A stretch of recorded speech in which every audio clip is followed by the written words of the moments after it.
The story of the two Torahs begins not with harmony, but with war.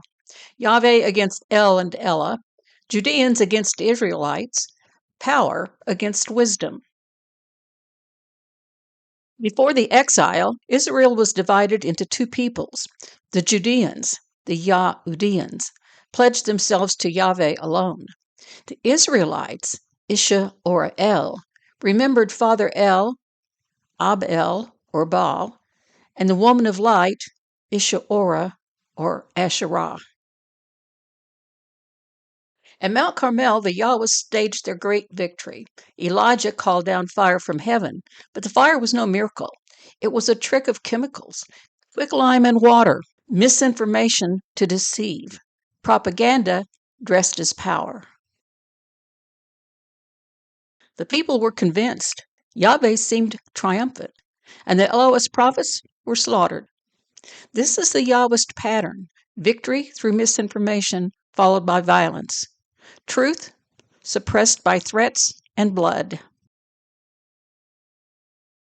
But wisdom was not destroyed.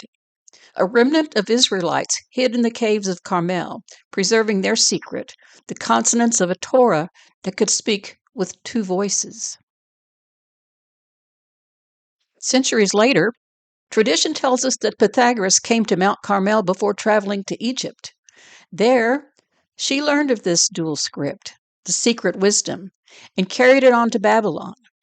From Carmel to Egypt to Babylon, the message endured. One stream of letters, two voices. At Babylon, wisdom found her first great partner. Cyrus the Great, liberator of the exiles, became Kyrios, the sun king, symbol of power. Pythagoras, whose name recalls the Pythia of Delphi, carried the role of wisdom. Together, power and wisdom stood as a pair, the first architects of the two Torahs. A scripture written one way for Yahweh's followers, another way for those with eyes to see wisdom. This was the plan to end the war of the gods, not to destroy Yahweh, but to absorb him into El and Ella.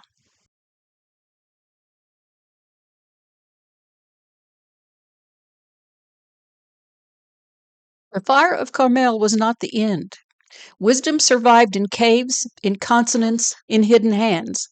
From that remnant came the two Torahs, one text, two readings. Yahweh on the surface, wisdom beneath.